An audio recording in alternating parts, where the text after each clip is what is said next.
Lep pozdrav vsem zbranim. V času, ko se ukvarjamo z zelenim dogovorom, v času, ko se ukvarjamo z okoljskimi problematikami in z trajnostno naravnanostjo, je prav, da se tudi z političnimi predstavniki pogovorimo na to temo. Zato danes pozdravljam med nami gospoda Čuša iz Povežimo Slovenijo, s katerim bova spregovorila o njihovem pogledu na obravnavamo tematiko. Pa morda uvodoma neko splošno vprašanje, kakšen je pogled iz vaše perspektive na zeleni prehod? Je to bolj strošek ali je to bolj priložnost za Slovenijo? Jaz bi mogoče drugače rekel, da to izziv, po drugi strani pa glede na neko zaostreno geopolitično situacijo v svetu, vsekakor tudi nuja. Tako da prej ali slej bomo morali sprejeti neke odločitve, prijazne ne samo za naše denarnice, ampak tudi za življenjski prostor, v katerem živimo. Slovenija namreč prva po smrtnosti za rakom v Evropski uniji. In to vse statistike opozarjajo, da pač moramo biti toliko bolj pozorni na to, kakšen zrak dihamo, kakšno vodo pijemo, pa tudi ekološko gledano, v kakšni prsti in tleh naša hrana raste. Tako da jaz bi malo celo širše gledal kot samo gospodarski del. Zagotovo pa je to tudi nuja.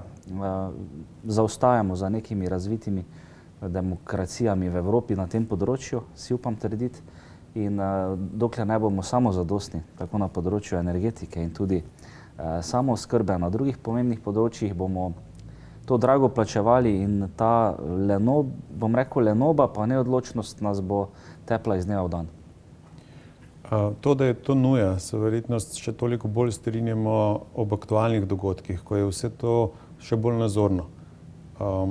Ko energetska ne samozadostnost v bistvu bo občutena na vsakem koraku, ko bo morebiti v prihodnjih mesecih draginja hrane občutna v naših žepih.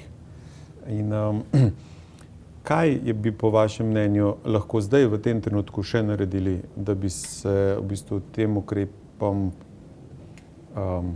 kako bi rekel, oziroma tem posledicam čim bolj izognili? Posledice vsekakor bodo tako kratkoročne, kakor tudi dolgoročne. Tem je tudi vlada sprejela nekaj in v Državnem zboru nekaj zakonov, ki so šli seveda naproti omilitvi teh stroškov. Tukaj bi omenil tudi seveda glede cen električne energije, potem tudi glede pogonskih goriv, so neka povračila glede na podražitve, ki so pred nami. Zagotovo pa še to ni konec, ker kakorkoli gledamo, to čez noč se žal ne bo končalo. In tukaj seveda zdaj tudi naloga Evropske unije, pa tudi seveda Slovenije, da pristopimo k nekim konkretnim rešitvam. Te konkretne rešitve so verjetno tudi, da se bo na ravni Evropske unije moralo na novo sprejeti nek dogovor v okviru Ready for 55 ali pa celo mogoče glede energetske samozadostnosti. Namreč 90% plina, ki ga je iz Rusije, ki ga imamo v Sloveniji, tako da zdaj si predstavlja, da bomo to rešili čez noč, je v bistvu utopija in zato vsi nekako analitiki zagovarjajo, da bomo za to potrebovali 2 do 3 mandate. To bo seveda tudi stalo. Bomo pa to vsekakor prej ali slej morali narediti in tudi zato moramo seveda gledati, kje lahko tudi mi maksimalno izkoristimo po eni strani naše danosti, po drugi strani pa tudi gledati, kje smo lahko malo bolj racionalni. Tako da tu bo potrebno narediti nek napor, pa tudi seveda treba se pogovarjati v Sloveniji zelo populistično, ter dajmo se odpovedati čez noč premogu, pa je to bogokletno, se strinjam. Dajmo zapreti nuklearko. Jaz bom pač tako povedal, najlažje govorijo tisti, ki ne vedo sploh, kakšna je potrošnja, ne? In slovensko gospodarstvo se res, kolikor smo tudi seznanjeni, pa recimo Evropsko združenje pridelovalcev aluminija, je v zadnjih 10 letih zmanjšalo potrošnjo električne energije za pol. Tako da so v bistvu gospodinjstva tista, ki povečujejo porabo. In zato enostavno treba se zavedati, kaj porabimo, sploh prvo moramo nekaj proizvesti. Tako da tu bo potrebno sprejeti neke dogovore o nekih letnicah, tako glede izstopa iz premoga, čeprav vsi vemo, da to ni rešitev, tako da na drugi strani imamo večjo varčnost, energetsko učinkovitost, pa po drugi strani tudi intenzivnejši zeleni prehod. Če pogledamo na energetsko bazo, na energetsko osnovo, Slovenija na področju plina, naftnih derivatov, premoga, se pravi na področju fosilnih goriv nima nekih velikih lastnih virov. Na drugi strani ima na področju obnovljivih virov precej razpoložljivosti teh virov in ali bi se lahko tu nekako usmerila v pogled, da je elektrika edina prava energija prihodnosti, seveda, če potem nadaljujeva pridobljena iz okolju nam najmanj spornih načinov. Ja, tretjino predstavlja danes nuklearka, tretjino TEŠ, tretjino voda. To je obnovljiv vir. Zdaj, če bi se pogovarjali o vetru in soncu, je to zaenkrat še žal zanemarljiv vir. Tako da tu bo treba nekaj narediti. Bi pa povedal, da sem pa zelo vesel, da se pred dnevi začela v Lendavi graditi geotermalna elektrarna, torej, ki ne bo samo šla v smeri ogrevanja stavb, kar je seveda nekako vsi prvotno mislimo, ampak bo šla tudi v smeri pridobivanja električne energije. Tako da to je zdaj en pilotni projekt in poglejte, koliko let in časa smo potrebovali, da smo na tem področju naredili nek premik, kjer nas prehitevajo sosede, po levi in desni, zgoraj, spodaj. Tako da žal ti neki postopki umeščanja v prostor, pridobivanja dovoljenj, birokracija je v Sloveniji še žal vedno rak rana razvoja in pa tega, da bi seveda bili tudi konkurenčni. Ko se pogovarjamo o teh različnih virih in tudi investicijskih vprašanjih, se mi vedno pojavi tudi vprašanje, od kje črpati sredstva za investicije. In seveda se vrnemo oziroma pridemo na davke. In moje vprašanje ali pa razmišljanje predvsem v smeri, ali je možno, poleg tega, da z davki pobiramo davke, seveda tudi usmeriti politiko, investicijsko politiko, tudi privatnega sektorja, skozi davke. In tudi na tem področju doseči, da se angažira dodatni privatni kapital, ki bi morda lahko določene stopnje nekoliko pospešil. Zakon o varstvu okolja je tisti, ki seveda to ureja. Mi se zavedamo tistega načela, da onesnaževalec plača. In tukaj mislim, da po nekih mednarodnih primerjavah smo nekje v povprečju, kar se tega načela tiče. Zagotovo imamo tudi druge vire na področju integralnih sredstev. Tukaj pač vedno stvar prioritet, ali bomo se šli nekih lokalističnih zgodb in se bomo ukvarjali s tem, da bomo gradili ceste za 20 ljudi, oziroma jih prenavljali, ne gradili na novo, ker za to, ali pa bomo seveda delali nekaj, kar bo koristilo vsem. Tako da tukaj seveda tako Zeleni Slovenije, ki smo del tega gibanja, zagovarjamo, seveda, da se nameni več sredstev v zeleni prehod, ker zeleni prehod nam bo morda kratkoročno res, kot ste rekli, bo to stalo, ampak na dolgi rok pa bomo vsi kot družba profitirali. Tako na kakovosti in kvaliteti ter položnicah javnih gospodarskih storitev in tudi na kakovosti življenja. Torej je bolje, da povežemo Slovenijo preko ukrepov zelenega prehoda, Tako. kot nepotrebnih ali pa neoptimalnih investicij v neko infrastrukturo. Pa vendarle veliko sredstev bo potrebnih za te investicije, zato se bom vrnil na vprašanje o davkih. Tradicionalni davki so obdavčenje kapitala in obdavčenje dela. Konkurenčnost države, ker slovensko gospodarstvo deluje v širšem prostoru, se meri tudi po obsegu davkov. In vidimo ves čas težnje po znižanju. Na eni strani znižanju davkov za gospodarske subjekte, na drugi strani znižanju davkov za prebivalstvo, zato da je več razpoložljivega dohodka. Na tretji strani je pa več investicij. Te investicije bo potrebno z nečem pokriti. Je morebiti odgovor tukaj tudi v potencialnih zelenih davkih, ki bodo začeli obremenjevati tiste, ki onesnažujejo okolje in naravo, za katero danes ugotavljamo, da se sama ne more več odzvati tako, kot bi se morala, in zato se nam ledeniki topijo, vse topleje in tako naprej. Jaz mislim, da to načelo onesnaževalec plača bi še vedno lahko razširili, tako da tukaj so neke rezerve, tudi gledano na mednarodne primerjave. Kot drugo pa jaz se ne strinjam zdaj z nekimi odpustki za, če se pogovarjamo, pa ne želim izpasti populistično, z nekimi odpustki za to, da nekdo kuje vedno večje dobičke na račun tega, da izplačuje minimalne plače. Tako da vsekakor podpiramo ukrepe, ki grejo v smeri razbremenitve prebivalstva, zagotovo, ker s tem z višjo kupno močjo bo tudi večja potrošnja in še kaj drugega. Po drugi strani pa bomo zdaj dobro, saj Evropska unija začela s tem načrtom za okrevanje in odpornost, ki ima neke zelene cilje pa prehod. Zagotovo pa bo treba iskati še dodatne javnofinančne vire. Pa po zadnjih informacijah, ki jih imam, sem prepričan, da to tudi na področju celotne Evropske unije, pa Ministrstvo za finance je začelo s projektom zelene obveznice. Tako da tu se bo pridobilo neka finančna sredstva, ki jih bo potem država investirala v zelene projekte, za zelen prehod. In jaz mislim, da tudi to je ena izmed rešitev, ki bi jo veljalo bolj poudariti in tudi promovirati med prebivalstvom. Prej ste že omenili, da je ena usmeritev pridobivanja dodatne energije, druga pa varčevanje s tem. Velik del potrošnikov, energetskih potrošnikov je stanovanjski oziroma gradbeni fond. Z energetsko prenovo tega fonda bi lahko praktično prihranili toliko, kot na drugi strani zgenerirali z neko novo elektrarno.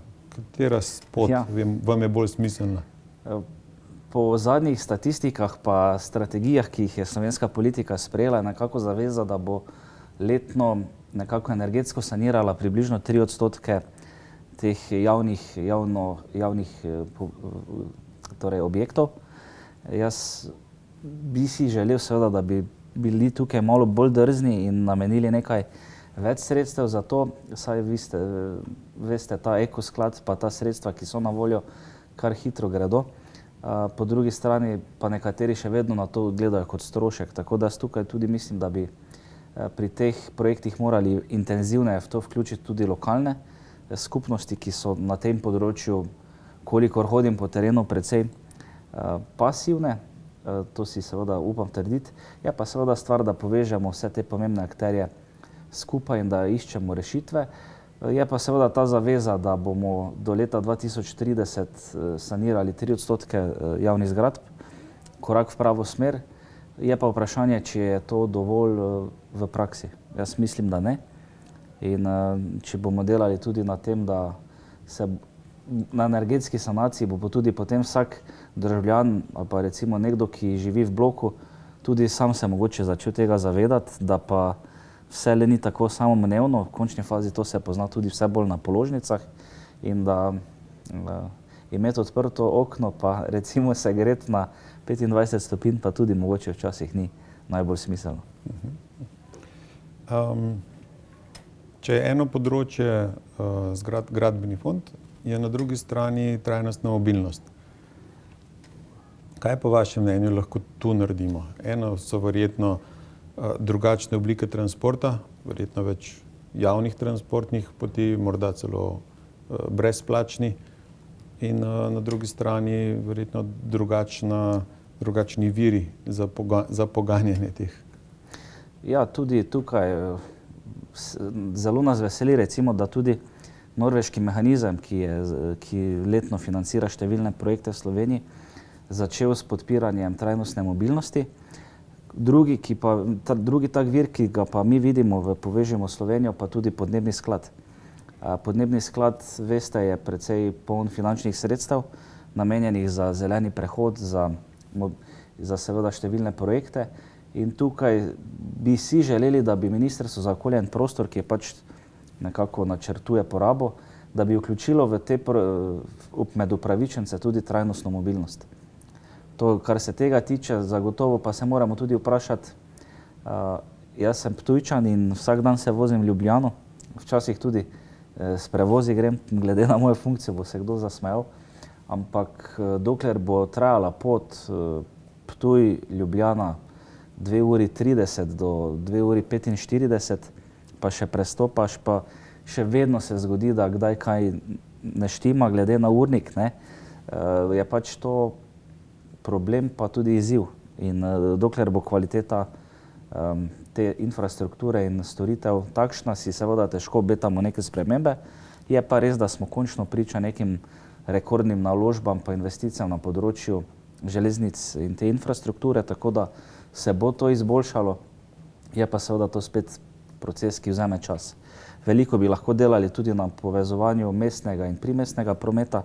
Tukaj vidimo tudi sam v lokalni skupnosti, kjer sem aktiven, da enostavno ni interesa med različnimi ponudniki, ker se seveda pač to kasira, ne. Kot tretjo pa spet pogovarjamo se o nekem povezovanju različnih deležnikov v sektorju na področju infrastrukture. Država tudi, mislim, da precej naklonjena do prebivalstva številnim skupinam omogočila brezplačne prevoze, torej koriščenje in avtobusov in železnic, tako da je kar nekaj storjenega na tem, ampak navade ljudi se čez noč ne spremenijo. Ali obstaja upanje, da Slovenija lahko postane med prvimi ogljično nevtralna dežela, upoštevajoč tudi element nevtralizacije, se pravi zaradi obsežnih gozdov, ki jih imamo? Ja, gozdovi so naš zaklad, naša nafta, naša surovina. Naša pljuča tudi? Naša pljuča, zagotovo. Ravno čez nekaj dni mislim, da imamo spet SIDG akcijo sajenja dreves, katere se bom udeležil. Jaz mislim, da bo potrebno za to storiti precej več, tako na, bom rekel, razbremenitvi gospodarskih subjektov, tudi teh visokoenergetsko intenzivnih, ki tudi plačujejo CO2 kupone. Jaz mislim, da cene CO2 kuponov grejo v smeri tega, da enostavno nekateri subjekti se bodo celo morali odločiti, če bodo to preživeli, ne. Tako da tudi na razmislek celotne Evropske unije, v katero smer se bo razvijala, bo potrebno opraviti, tudi naše države. Jaz nekako vedno zagovarjam, da moramo v Sloveniji, pa tudi kot bivši judoist, da vse fajn, da imamo mišice, pa da prodajamo mišice, ne, ampak mislim, da bi lahko začeli prodati tudi že glavo. In kakorkoli številne zgodbe, ki jih poznam, uspešne, gredo v tej smeri, da bomo morali začeti prodajati našo glavo, možgane. Vse manj pa bo seveda taki trendi so tudi tistega dela, ki rabiš mišice. Še vedno pa seveda to bo do neke mere potrebno. Po drugi strani pa vsekakor vse je v naših rokah, tako da če bomo kreirali javne politike, ki bodo šle, zasledovale neke okoljske cilje, trajnostne, zagotovo. Zagotovo pa to ne bo čez noč, kot sem že večkrat rekel. Ob tem ne morem, seveda tudi ob aktualnih dogajanjih, ki povzročajo ceno energentov, da gredo v nebo. Mimo tega, kar ste omenili, se vam zdi, da se lahko v Sloveniji zgodi, da bomo zaradi energetske neprilagojenosti nekaterih subjektov začeli izgubljati tudi delovna mesta?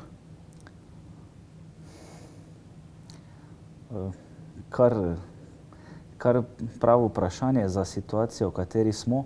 Številni gospodarski subjekti v bistvu že nekaj let delujejo na pol zmogljivosti, na tretjino zmogljivosti, enostavno, ker je že za njih danes, pred to krizo, so bili vsi energenti in surovine seveda predrage.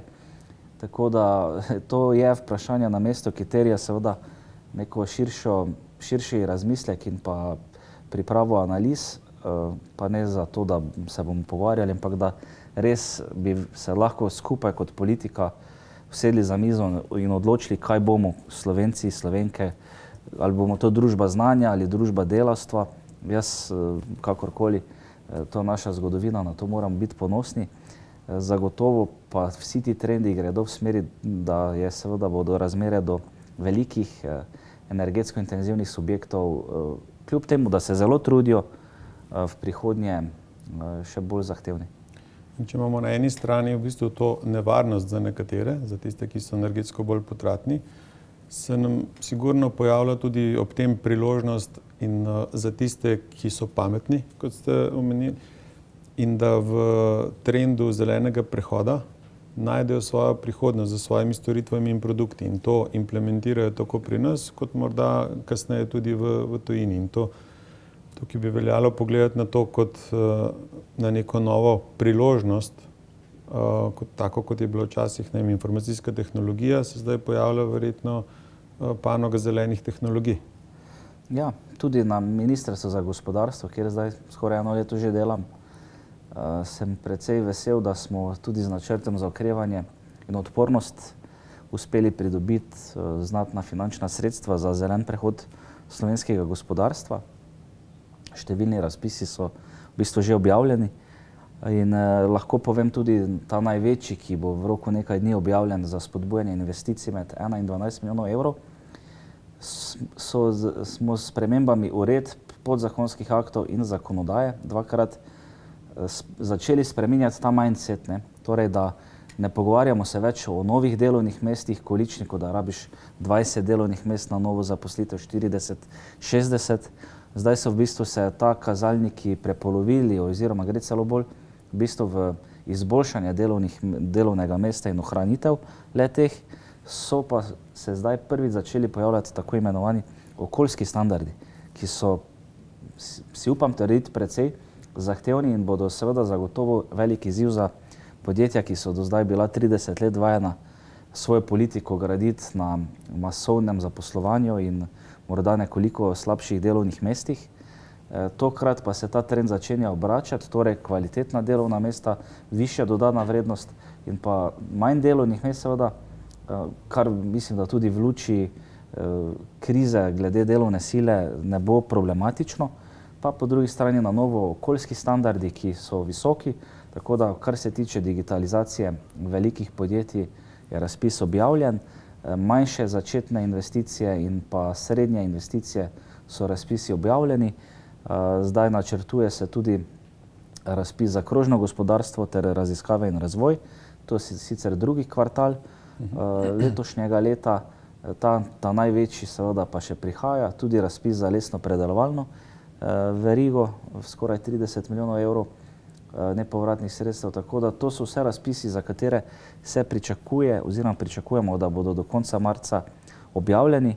In kakorkoli, ko se pogovarjamo z gospodarskimi združenji, njihovimi predstavniki, je zanimanje kar veliko, kar nas veseli, ker to tudi kaže, da naše gospodarstvo si želi iti v korak s časom in v smeri zelenega. Če prav razumem, usmeritev ni samo v več in dodatne zaposlitve, vendar v kvalitetne zaposlitve, v več znanja v družbah, v zavedanje, v zavedanje okoljske problematike in trajnostne naravnanosti. In ob tem se mi pojavi vprašanje trajnostnega poročanja. Danes na tem področju je veliko ugibanj. Veliko je govora in veliko ugibanj, kje podjetja dejansko so. Njihove finančne bonitete in rejtinge poznamo, njihove trajnostne pa ne. In včasih dobi človek občutek, da se v prenekaterem podjetju tega še ne lotevajo. Zdaj ste omenili, da se prvič v razpise dodaja tudi ta trajnostna komponenta, da bodo zahteve precej visoke. In se mi zdi v bistvu na mestu vprašanje, kako bi lahko čim širšo skupino podjetij ali pa čim večji del gospodarstva vključili v neko obliko trajnostnega poročanja, ne za potrebe razpisov, za potrebe za to, da vemo, kje smo in koliko porabimo in da se zavedamo tega, kaj porabimo in da se zavedamo, kaj bo pomenilo, če se cena plina še podvoji ali še kaj več in drugih energentov. Imate tukaj kakšen pogled, kako bi lahko širše gospodarstvo v to vključili? Ja, lahko povem, da tudi na naši ekipi Ministrstva za gospodarstvo smo se tudi že pred nekaj časa pogovarjali o tem tako imenovanem certifikatu Green Star in moram reči, da smo bili precej naklonjeni. Zagotovo pa zdaj, jaz sem bolj človek akcije, pa me to vedno tepe, ne, predvsem v javni upravi. Je pa seveda treba za to, številne so potrebni sestanki, usklajevanja, pogovori in seveda zadeve, vsekakor pa si tudi mi želimo v Sloveniji vzpostaviti nek sistem oziroma ga podpreti, ki bo vključeval ta, jaz rekel, zelen predznak, zeleno podstat in ki bi to seveda tudi nekaj pomenilo, pa ne zdaj samo na papirju, da si daš na sedež firme gor lepo v plaketo, ampak da to dejansko tudi nekaj pomeni in da to tudi realno vrednoteno ter, bi rekel, priznano. Če se iz gospodarstva vrnemo mogoče malo v ta energetski sektor. Prej so ugotovila, da bo dodatna energija potrebna, da jo seveda pretežno bomo poskušali pridobiti iz okolju prijaznih virov. Kakšno je pa vaše stališče tukaj do jedrske energije? Mene kot predsednika Zelenih Slovenije to nujno zelo, bom rekel, ampak je pa nujno. Ker zdaj čez noč se odpovedati temu, tudi v Nemčiji so zdaj po teh spremembah prišle spremembe, torej ne bodo šli v zapiranje še teh 3. Tudi v Belgiji so zdaj čez noč spremembe. Po drugi strani pa Franz Timmermans, ki je, mislim, da vodja evropskih socialistov, odgovoren za zeleni prehod v Evropski komisiji, sam rekel, da bo treba začeti razmišljati tudi o tem, da podaljšamo obdobje za izstop iz premoga. Tako da to so zdaj vse težke odločitve, ki bo do novega ministra za okolje kar velikokrat pustile nespečega. Ja, zanimivo. To se pojavlja pač povsod po Evropi z aktualnimi dogodki, se pravi nazaj v gradnjo energetske samozadostnosti, pa ne glede na to, kakšen naj bi bil vir. Strinjajo se pa verjetno, da je pa digitalizacija tisto, kar pa lahko veliko pripomore k posodabljanju našega delovanja in tudi neke vrste večje trajnostne naravnanosti. Ja, mogoče, če bi malo, jaz veliko o tej digitalizaciji razmišljam, nekako res je, da bomo zmanjšali na eni strani izpuste, pa CO2, ker ne bo več toliko poti, pa potovanj, pa delo, recimo, ne, od doma mogoče, ne.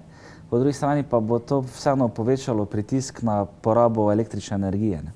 Tako da, pa mogoče malo bolj ekološko, socialno, kot sem naravnan, velikokrat razmišljam tudi o socialni komponenti trajnostnega razvoja, ne.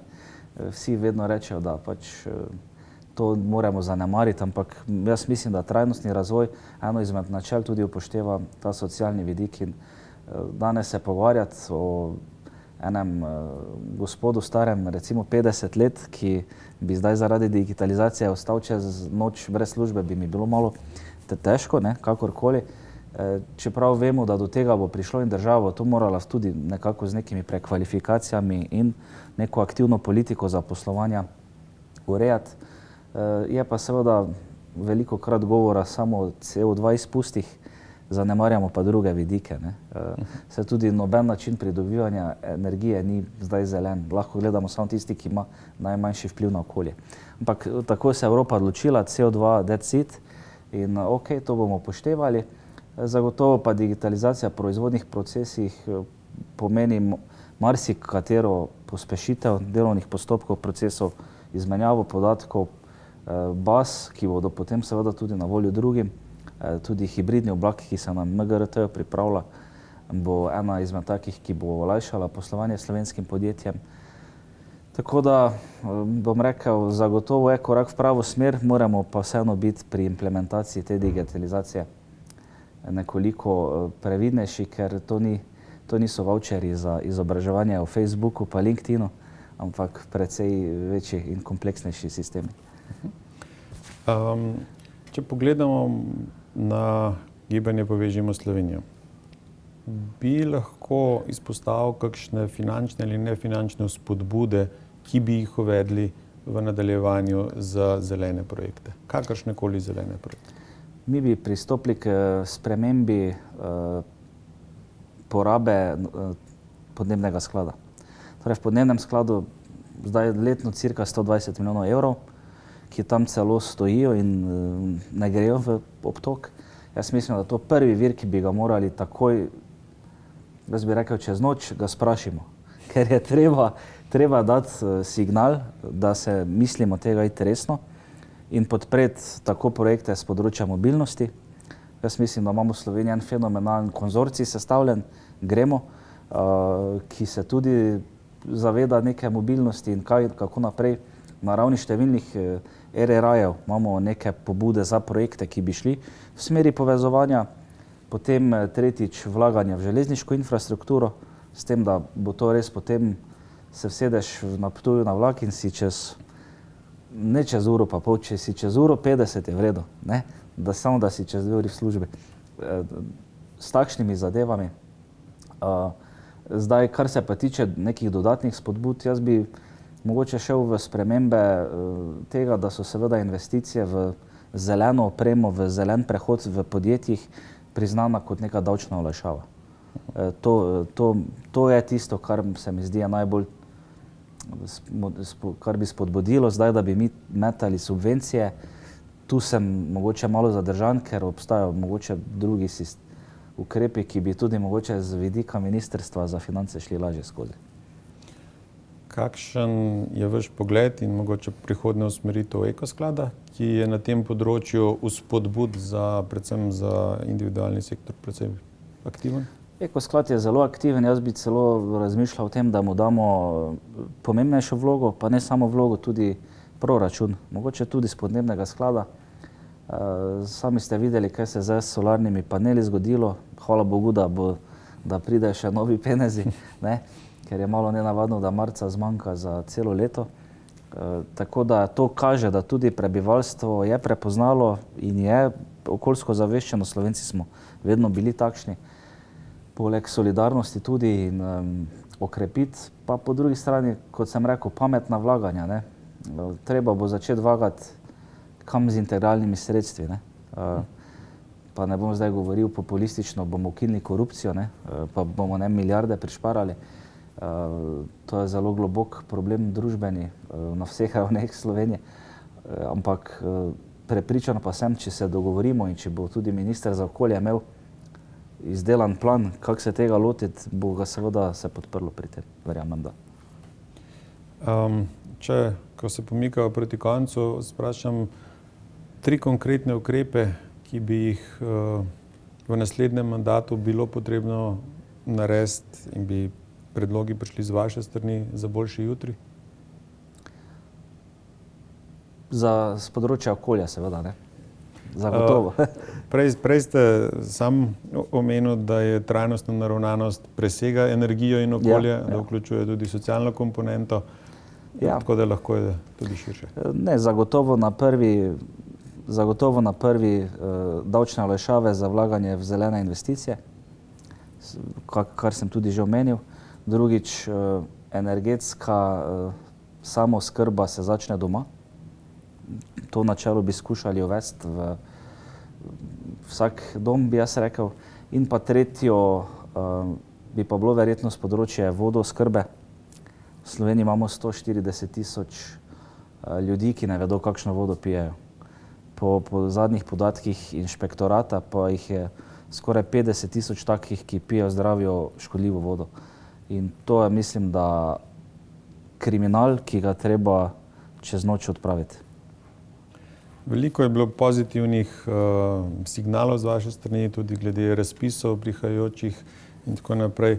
Kaj bi pa ob koncu želeli Slovencem sporočiti? Nas čaka lepa prihodnost, polna izzivov? Jaz mislim, da je čas, da tudi to idejo gibanja povežemo s Slovenijo, damo tudi na področju zelenega gospodarstva naprej.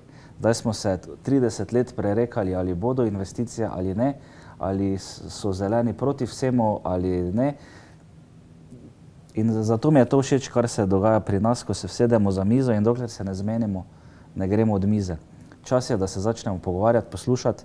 V Sloveniji imamo dovolj okoljsko degradiranih con, zato ne rabimo mi več uničevati nobene njive in sekati gozdov, ker teh con je preko 500. In mislim, da lahko z roko v roki poskrbimo tako za skladen regionalni razvoj, nova delovna mesta, ob seveda tem, da bodo morali vsi investitorji izpolnjevati najvišje okoljske standarde. Spravi, okolje je visoko na prioritetni listi, ravno tako kvaliteta življenja Slovencev in Slovenk. Gospod Čuš, hvala lepa za današnji pogovor in vse dobro v prihodnosti. Hvala za vabilo.